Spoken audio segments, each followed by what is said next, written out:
योगेंद्र कुमार। एक बार फिर से आपका स्वागत है हमारे चैनल पर। और आज हम डिस्कस करेंगे एक अलग कंपनी की। जैसे कि मैंने आपको पिछली बार बताया कि हमने फैब्रिक कंपनी के अकाउंट्स लिखे। आज मैं आपको बताता हूँ यदि हमें किसी फैब्रिकेशन यूनिट, क्योंकि सभी बिजनेस का अलग अलग नेचर होता है, सभी के हम अलग अलग तरीके से अकाउंटिंग करते हैं। तो आज मैं आपको बताऊंगा यदि किसी फैब्रिकेशन यूनिट जिनका काम होता है कि कहीं से माल लेना और उसको केवल बना कर देना। उसमें कुछ थोड़ा बहुत उन्होंने अगर काम किया, पेस्टिंग करी, कोई स्टिचिंग करी, उसके वो चार्जेस लेते हैं, बाकी वो उनके सर्विस चार्जेस होते हैं। तो इससे आपको ये पता चलेगा कि हम अलग अलग नेचर की अकाउंटिंग किस तरीके से करते हैं। तो मैं स्टार्ट करता हूँ उसके लिए। हम सबसे पहले कंपनी बना लेते हैं एक। ये मैं आपके सामने ही बना रहा हूँ। F3 में जाके कंपनी इंफॉर्मेशन और ये क्रिएट कंपनी पे हम जाके हम एक कंपनी बना लेते हैं, सुरेश एंड कंपनी। इनका फैब्रिकेशन यूनिट का काम है और दिल्ली में ही काम करते हैं। हम दिल्ली दिखा देते हैं। यहाँ पर बात आती है अकाउंट्स विद इन्वेंट्री। क्योंकि फैब्रिकेशन यूनिट है तो इसमें हम कोई स्टॉक मेंटेन नहीं करते, ना हम कोई माल खरीदते हैं ना बेचते हैं। हम केवल किसी एक कंपनी से माल लेकर आते हैं। जैसे सपोज हम कपड़ा ले आए और हमने उसकी गारमेंट्स बनाए और गारमेंट्स बनाकर उनको वापस दे दिए, ऐसे यूनिट को फैब्रिकेशन यूनिट बोला जाता है। जिसमें हमें माल नहीं खरीदना होता, हम केवल अपनी एक सर्विस दे रहे हैं। तो उसके लिए हम इसको अकाउंट्स ओनली भी मेंटेन कर सकते हैं। तो वही पीरियड करते हैं 1 अप्रैल 2022।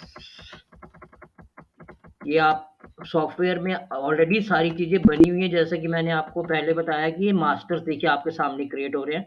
ये टैली ने ऑलरेडी डिजाइन किया हुआ है। तो हम F1 से सिलेक्ट कर लेते हैं। पहले हमने कंपनी बनाई थी रामलाल एंड सन्स, जो फैब्रिक की कंपनी थी। अब ये Suresh and company fabrication company है। तो इसमें हम अपने सबसे पहले अकाउंट्स इंफॉर्मेशन में जाके लेजर क्रिएट कर लेते हैं। लेजर क्रिएट करने के लिए हमारे को सबसे पहले फैब्रिकेशन का ही अकाउंट खोल लेते हैं।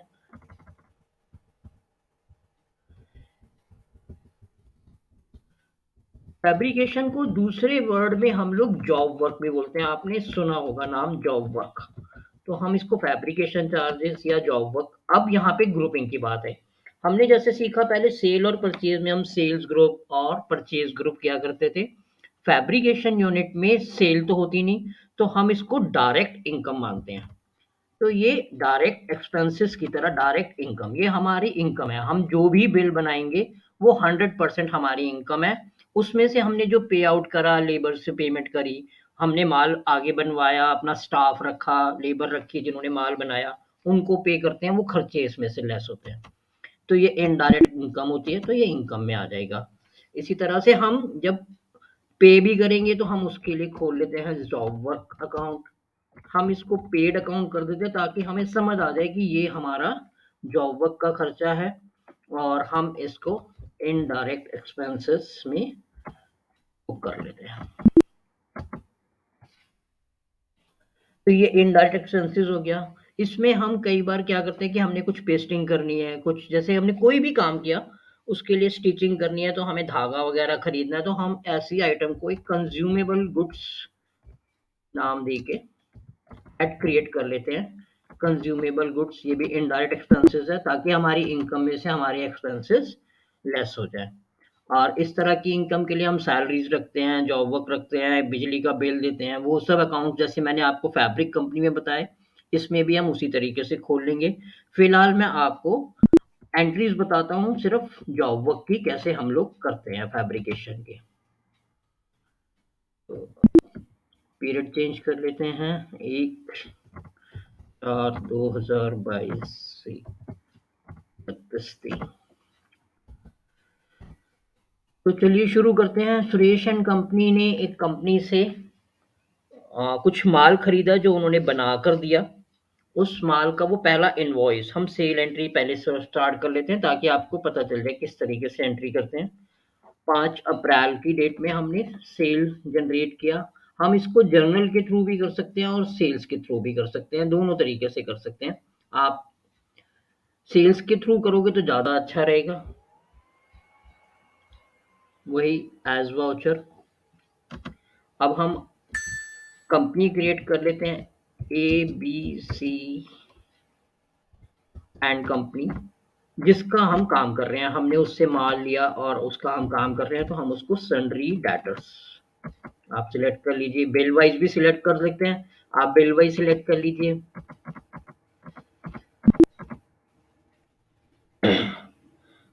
हमने उनका काम किया 12,40,982 रुपये। ये मैंने एक वैसी फिगर बना ली आपको बताने के लिए। इनवॉइस नंबर 1 हमारा वही 30 डेज के पीरियड पे हम दे रहे हैं उनको। अब हम यहाँ पे फैब्रिकेशन का अकाउंट खोल लेते हैं।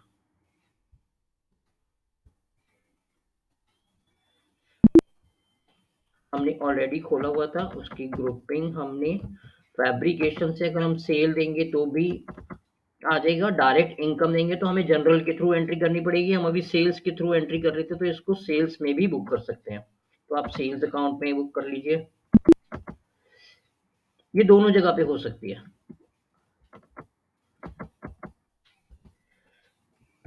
ABC एंड कंपनी 12,40,982 30 डेज के पीरियड पे। फैब्रिकेशन चार्जेस, अब फैब्रिकेशन चार्जेस हमारा GST वाला है, तो हम इसको 10,51,680 रुपये।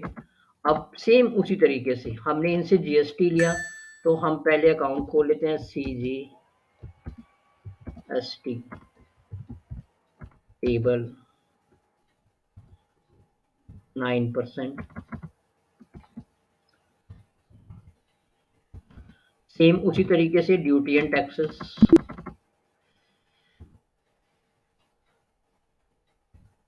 94,651 रुपये CGST। और SGST, जैसे कि मैंने आपको पहले बताया, ये दोनों बराबर बराबर होते हैं। SGST payable 9%।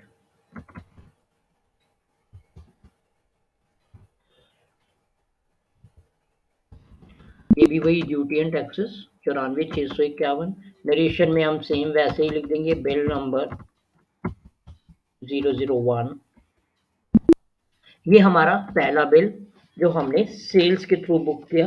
हम जर्नल के थ्रू भी बुक कर सकते हैं, जर्नल एंट्रीज के थ्रू भी कर सकते हैं, और सेल्स के थ्रू भी, जैसे आप करना चाहें वैसे कर लें।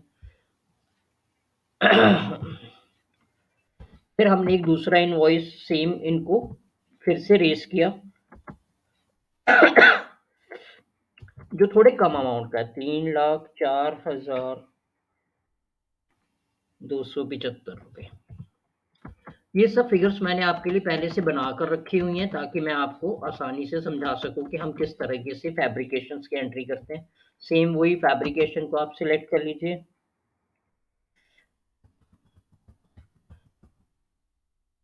ये सेल की एंट्री मैंने पहले ले ली, 3,59,043 उनका टोटल अमाउंट है, और 3,04,275 रुपये उनका टैक्सेबल अमाउंट है। वही CGST 9%, 27,384 रुपये, और SGST पेबल 27,384 रुपये, बिल नंबर 2। ये इस तरीके से इनकी सेल्स की एंट्री कंप्लीट हो जाती है हमारी, कि ये इन्होंने 2 बिल रेस किए, हमने वो दोनों बिल इनके चढ़ा दिए।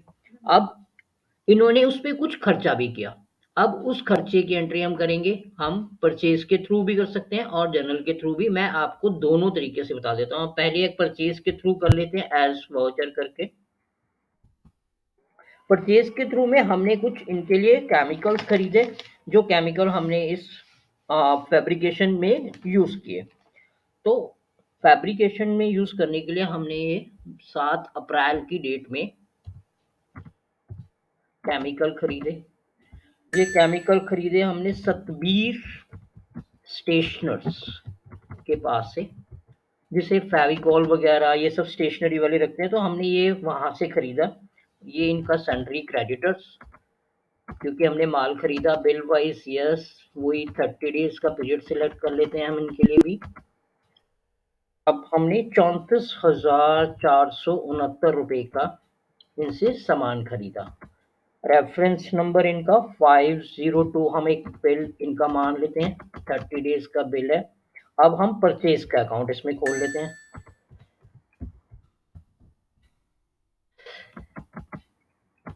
ग्रुपिंग वही परचेज 29,211 रुपये का हमने सामान खरीदा।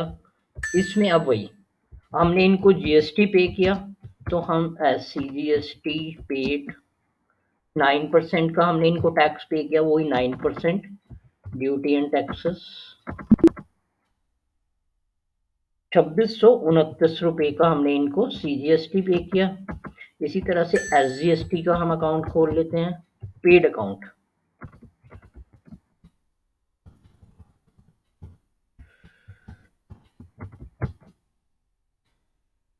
सेम 9%, 2629 रुपये। और यहाँ पे बिल नंबर 502। इसी तरह से मैं आपको इसमें एक जर्नल एंट्री भी समझा देता हूँ कि जर्नल के थ्रू करनी हो तो हम ये जर्नल के थ्रू भी कर सकते हैं। हमने यही माल जो किसी लेबर से फिनिश बिक रहा है, तो हम जॉब वर्क पेड, जैसे मैंने अभी एक अकाउंट खोला 37,065 रुपये, उन्होंने हमको जीएसटी लगा के बिल दिया, तो हम ये सीजीएसटी 9%, 3336 रुपये का इसमें जीएसटी लगा, एसजीएसटी 3336 रुपये। आपने देखा होगा हम परचेज के थ्रू एंट्री करते हैं तो वो पहले सप्लायर का नाम पूछता है, उसके बाद वो हमारे से दूसरे हेड पूछता है। लेकिन जब जर्नल के थ्रू एंट्री करते हैं तो हमसे वो पहले एक्सपेंसेस के हेड पूछता है, उसके बाद सप्लायर का नाम पूछता है। जर्नल में और परचेज में सिर्फ यही एक फर्क है, और इससे ज्यादा कुछ फर्क नहीं। इनका नाम है रमेश चंद, हम रमेश चंद के नाम से ये अकाउंट खोल लिया। वही sundry creditors, bill wise 30 days की पेमेंट।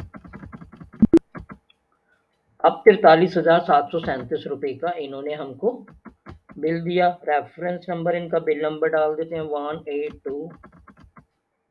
ऐसे ही यहाँ पर बिल नंबर 182। अब आप यहाँ पे जब देखेंगे तो इनकी कैसे पोजीशन समझ में आती है। हम प्रॉफिट एंड लॉस में मैं आपको दिखाता हूँ। ये हमने सेल्स में दो एंट्रियां आ गई, 10,51,000 और 3,04,000 रुपये। इसमें से हमने परचेज किया 29,211 रुपये का, और ये हमने जॉब वर्क पे किया 37,065 रुपये। अब यहाँ पे हमें दिख रहा है कि हमने 12,89,000 रुपये कमाए, जबकि इतना ऐसा होता नहीं। इसमें बाकी सारे खर्चे आएंगे हमारे, जो सैलरीज के, इलेक्ट्रिसिटी के, और बहुत सारे खर्चे जो हमने कैश में जॉब वर्क पे किया, ये काम कराने के लिए लड़कों को जो पैसे दिए, वो सब हम यहाँ पे डालेंगे, तो ये धीरे धीरे कम होता चला जाएगा, और इसी तरीके से हमारा ये प्रॉफिट एंड लॉस तैयार हो जाएगा। बैलेंस शीट में आप देखेंगे तो बैलेंस शीट में आपको इसमें अभी दो फिगरें नजर आएंगी, सन्ड्री डेटर्स, अभी हमने कैश इन हैंड की कोई एंट्री नहीं करी। और ड्यूटी एंड टैक्सेस में आप देखेंगे तो ये आपको नजर आ रहा है कि हमने इतना टैक्स इनसे चार्ज किया और इतना हमने पे किया। बैलेंस हमको जमा कराना है, जो कि हम बैंक के थ्रू जमा करा देंगे। क्रेडिटर्स में ये 78,000 के आपको नजर आ रहे हैं, ये पेमेंट होगी तो हम इसको माइनस कर देंगे। अब इसी तरह से फैब्रिकेशन यूनिट में हमारे को ज्यादातर आप देखेंगे सर्विस के ऊपर आपने देखा ही होगा कि टीडीएस कटता है। तो टीडीएस काटना हर कंपनी की ड्यूटी है। डिपार्टमेंट ने सबको डिजाइन कर रखा है कि भी आपने इतनी टर्नओवर वाले लोगों ने टीडीएस काटना है। प्रोप्राइटरशिप में टीडीएस काटने के एलिजिबल होने के लिए आपको 1.5 करोड़ तक की टर्नओवर साल की होनी चाहिए, उसके ऊपर फिर आपको टीडीएस काटना जरूरी हो जाता है सभी के लिए। तो हम ये कंपनी मान लेते हैं कि 1.5 करोड़ से ऊपर की टर्नओवर है इसकी, तो इनका टीडीएस बनता है। जब ये किसी से सर्विस लेंगे तो उसका टीडीएस काटेंगे। इसी तरह से जिस कंपनी के लिए इन्होंने काम किया वो भी इनका टीडीएस काटते हैं। तो मैं आपको टीडीएस की एंट्री भी समझा देता हूँ कि टीडीएस की एंट्री किस तरीके से होती है, वो हम जर्नल के थ्रू ही करते हैं। तो पहली एंट्री हम यहीं से कर लेते हैं 7 अप्रैल की डेट में। तो यहाँ पर हम सबसे पहले खोल देते हैं टीडीएस रिसीवेबल अकाउंट। ये रिसीवेबल मैं इसलिए खोल रहा हूँ ताकि आपको पता लगे कि ये हमने टीडीएस लेना है, ना कि देना है। जब टीडीएस देना होगा तो टीडीएस पेबल अकाउंट खोला जाएगा, और रिसीवेबल अकाउंट हम करंट एसेट्स ग्रुप में खोलते हैं जो हमारी बैलेंस शीट में नजर आता है, क्योंकि हमें ये डिपार्टमेंट से वापस मिलना है। अब टीडीएस रिसीवेबल की एंट्री जो होती है, टीडीएस 1%, 5, 10% अलग अलग तरीके से काटा जाता है, एक्ट वाइज, नेचर वाइज, जिसकी जैसी नेचर है। फैब्रिकेशन पे ये 1% टीडीएस कटता है। मतलब कि हमने 10,51,000 का जो बिल इनको रेज किया था, उसके ऊपर टीडीएस कटेगा। इसमें जीएसटी के ऊपर टीडीएस नहीं कटता। हम जो भी टीडीएस काटते हैं, या हमारा कोई भी कंपनी टीडीएस काटती है, वो जीएसटी को छोड़ के टैक्सेबल अमाउंट पे टीडीएस काटा जाता है, टोटल अमाउंट पे नहीं। तो हम एंट्री करेंगे यहाँ पे हमारा पहला बिल था 10,51,680 रुपये। तो कंपनी ने 10,517 रुपये का हमारा टीडीएस काटा। कौन सी कंपनी ने काटा? वही एबीसी एंड कंपनी। हम यहाँ पे इसको इनवॉइस नंबर के अगेंस्ट एडजस्ट करेंगे कि पहला जो इनवॉइस था उसमें से ये टीडीएस काटा गया, और यहाँ पे हम नरेशन में लिख देंगे अमाउंट डिडक्टेड ऑफ टीडीएस। इसी तरह से हमारा दूसरा इनवॉइस 15 तारीख का था, तो हम उस 15 तारीख में एंट्री बुक कर लेते हैं कि टीडीएस रिसीवेबल। अब दूसरा बिल हमारा 3,04,000 रुपये का था, तो उस पर 1% के हिसाब से 3,043 रुपये का टीडीएस एबीसी एंड कंपनी ने काटा। और उसका रेफरेंस नंबर, अब यहाँ पे आपको दोनों रेफरेंस हो गए, तो ये यहाँ पे दूसरा रेफरेंस, इसमें हमारा टीडीएस काटा गया। इससे हमें ये आसानी रहती है कि हमें पता होता है कि इस बिल पे कितना टीडीएस कटा है। तो इस तरीके से ये एंट्री कंप्लीट हो जाती है कि हमने उनसे कितना पैसा लेना है। अब यदि आप दोबारा से बैलेंस शीट पे जाके देखेंगे तो अब थोड़ी सी पिक्चर बदल जाती है। यहाँ पे हमारे डेटर्स हो गए 15,86,000 रुपए के, और ये टीडीएस की एंट्री स्टैंड हो गई 13,560 रुपए की। ये हमने इनकम टैक्स डिपार्टमेंट से लेना है। जब ये एसेट साइड पे दिखेगा तो लेना है, इसी तरह से जब पेबल साइड पे दिखेगा तो हमें देना है। अब पेबल की भी एंट्री हाथों हाथ कर लेते हैं ताकि आपको समझ आ जाए कि किस तरीके से दोनों एंट्रीज अलग अलग तरीके से होती हैं। अब हमने 5 तारीख का पहला बिल था जो हमने जॉब वर्क के लिए काटा। अब जॉब वर्क का पहला बिल था, तो हमने जॉब वर्क किया, रमेश ठीक है, उन्होंने हमें बिल दिया था, उन्होंने 43,000 का हमको बिल दिया, जिसमें से 43,737 रुपए का जो है उनका टोटल अमाउंट था। जबकि उनका टैक्सेबल अमाउंट जो था वो 37,065 रुपये था, जीएसटी छोड़ के। तो 37,065 पे 371 रुपये का टीडीएस बनता है, जो हमने ये उनका अगेंस्ट इनवॉइस नंबर, ये डेट से रिफ्लेक्ट नहीं करता है, उनकी डेट 5/4 थी, तो हमें डेट आगे कर लेते हैं।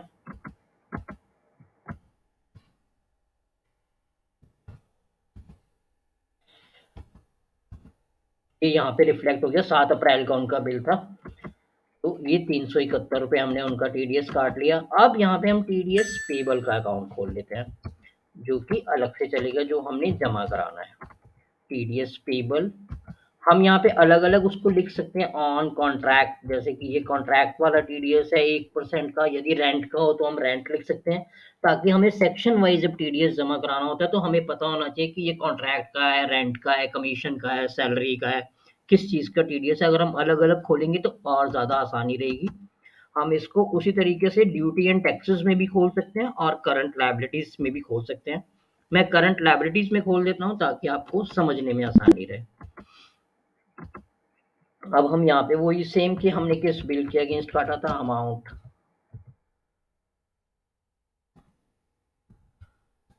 Deducted of TDS. यहाँ पर आप देखेंगे बैलेंस शीट में, मैं आप फिर बच्चे लिख सकता हूँ एक बारी, तो ये यहाँ पे 371 रुपये टीडीएस पेबल आ गया, यहाँ पे हमारा 13,500 रुपये टीडीएस रिसीवेबल आ गया। इस तरह से हम टीडीएस की एंट्री करते हैं। हमने एक परचेज भी करी थी जो सतबीर सिंह से करी थी। परचेज के ऊपर टीडीएस नहीं कटता, टीडीएस हमेशा सर्विसेज पे काटते हैं।